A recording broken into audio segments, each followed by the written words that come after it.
Hey guys, in this video I want to share with you the pricing and kind of cost structure I developed for additional things that are not normal to the average detail, like pet hair, sand, excessive, like grass, dirt, debris on the interior. How do you price for those things over the phone with the customer before you even see the car? I want to help clarify this with anyone struggling on how to communicate that to customers. What's going on, guys? Luke here with Wilson Auto Detailing, a detailing business based out of Nashville, Tennessee, and an online auto detailing training business. Now, when you are dealing with pet hair or sand or excessive dirt and debris on the interior, the biggest confusion about all of this that detailers have is, well, how long is this going to take me? How bad is it? And how do I price so that I get compensated for that? And how do I price for that so that the customer doesn't get all turned off and they're like, oh man, feels like you're raising the price on me arbitrarily. Like, what's going on here? Well, the number one issue, before I tell you guys what to do, I think the number one problem most detailers run into with something like this is when a customer tells them that they do have pet hair in the car, they do have sand or whatever,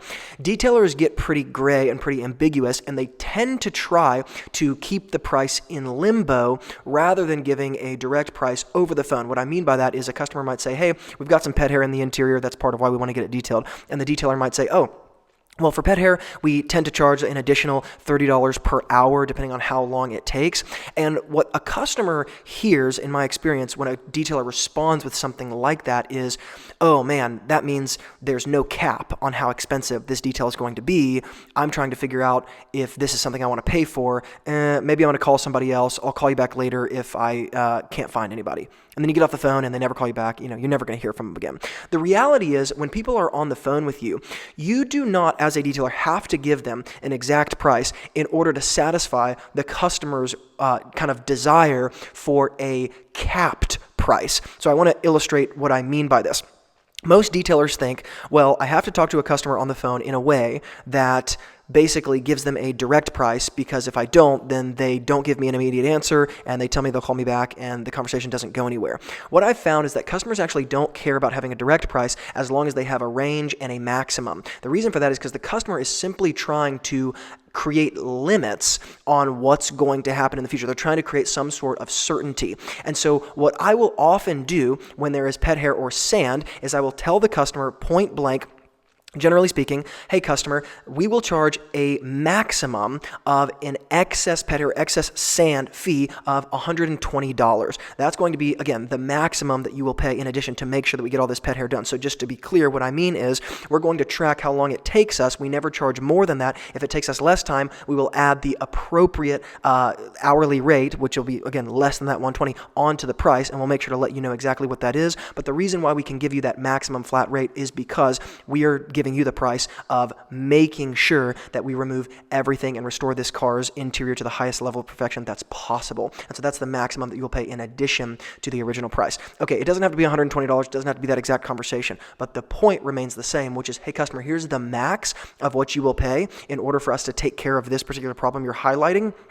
And we will keep track of exactly how long it takes us, and we separate that off the original price, so it'll be a different line itemed price or cost on the invoice, so you can see exactly how long it took. But that way, you know you're never going to pay above this. Is that okay with you? Customers respond very, very well to something like that, and I know that in the detailing world, there are times where you have to tell the customer that there may be additional fees for something like pet hair or sand, and it often is very helpful to explain to the customer that the price you are charging them to take care of something like the pet hair is to make sure that that pet hair is 100% gone. So a lot of times, customers will respond poorly if all you do is respond with an additional price. So on a lot of detailers' websites, there are kind of a list of interior services, for example, and then at the bottom it says pet hair or sand will be an additional $25.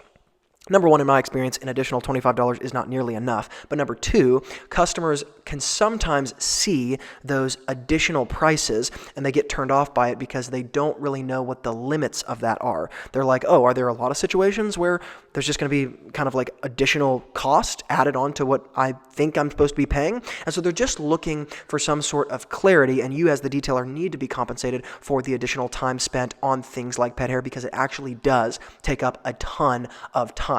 And so my suggestion is simply to give them originally, from the get-go, a maximum and explain to them the why behind the cost, explain to them what might happen in reducing the cost if it doesn't take as much time, but give them that cap so that they know I will not be paying above this. And then when they know that, I always like to explain this is the price, or this is the flat fee, or this is always because we are raising the interior to the highest level of perfection that's possible. And so everything is going to be completely taken care of when we're done here. That's the way we create our cost structure, to make sure we completely eliminate the problem that you have on the interior. We don't just improve it. Does that make sense to you? And then they understand, okay, great, I've got a maximum. I know the problem's going to be totally taken care of, blah, blah, blah. That way we give the customer a lot of real clarity, and we're not being arbitrary at all. By the way, for those of you watching me take care of the pet hair inside of this Mazda, the tool that I'm using on the end of this vacuum is called the Fur Reel Brush from my friend Tom over at Buff Bright. It's a fantastic tool. I'll hook it up in the YouTube description box below if you guys want to check it out. And of course, if you guys are starting your detailing business or growing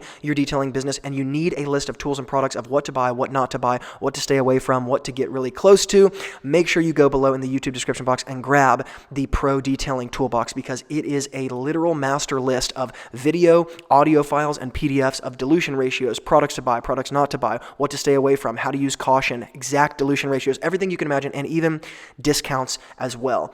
All of that is available in the YouTube description box below, and I think you guys will benefit a lot from it. I don't know of even one other place where a resource like that is available for free.